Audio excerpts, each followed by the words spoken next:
You're wrong. What's that?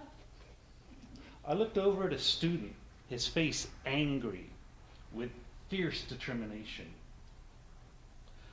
I was few minutes into teaching an Introduction to DOS class in 1988 at Hewlett-Packard. I had 10 students in the class, all new to computers. You're wrong, this guy said. dir does not show all the files in the current directory. dir/s will show all the files in the current directory and all the subfolders as well. You're wrong.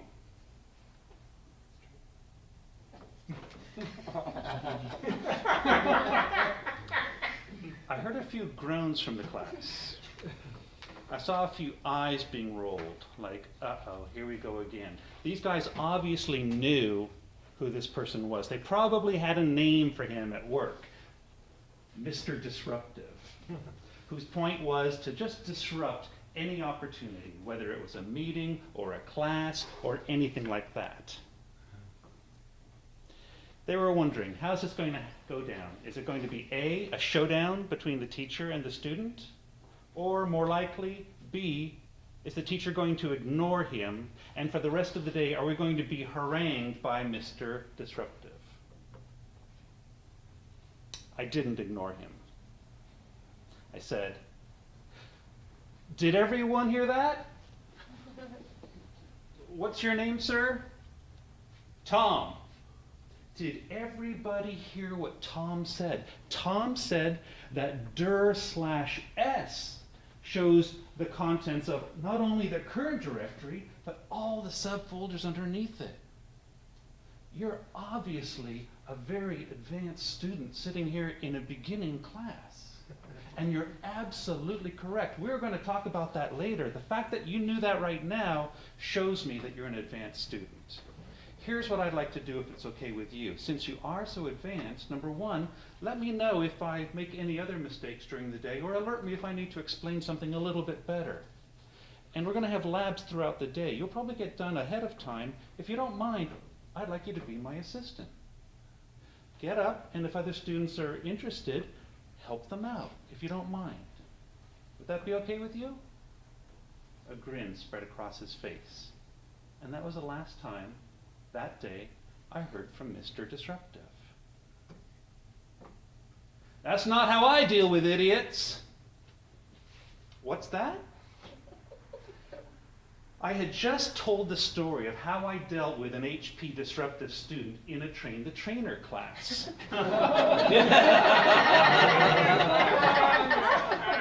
I had 20 outstanding technical computer trainers at Infotech Training Institute in 1990, and from the back of the room, here comes not Tom, but Dr. Disruptive. This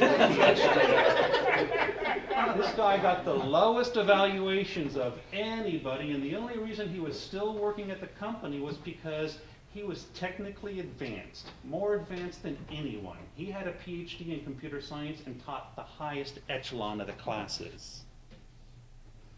What's that? I said. He said, that's not how I deal with idiots. I said, how do you deal with challenging students? Says, well, here's what I do. Before the class, no matter what the class is, I memorize something really, really complex and really, really technically challenging, and I wait for them. And I wait. And when that idiot pipes up, I slam them down with my techno jargon, and I make sure that they never get up again.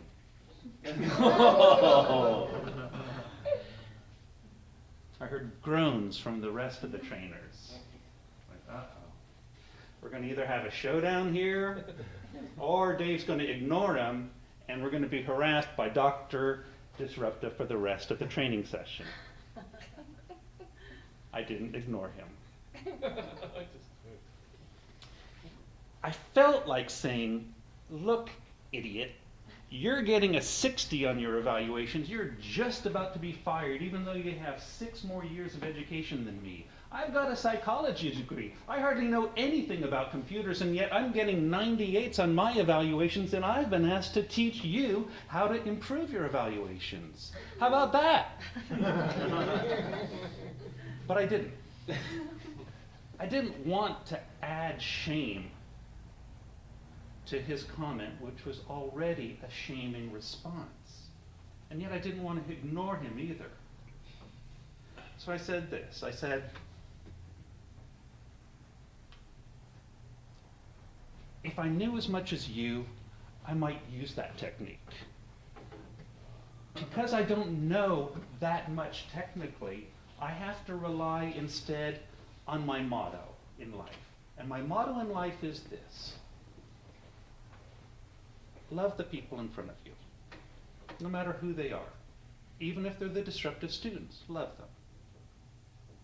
As a result, I get good evaluations. It's simple. It's no secret. I love my students. I really do.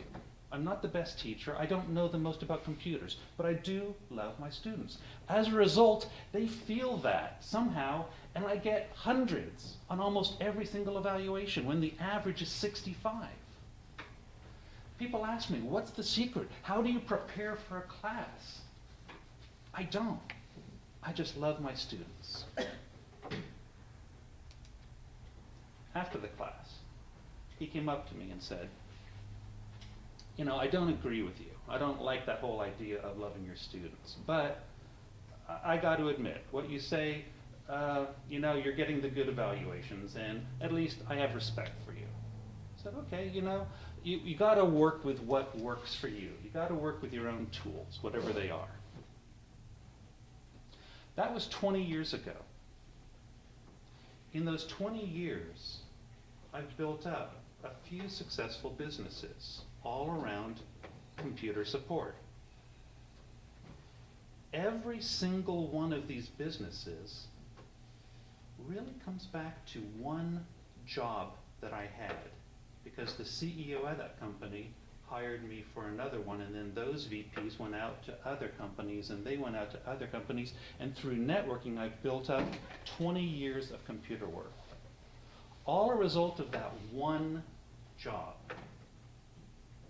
That one job where I wasn't supposed to teach that company.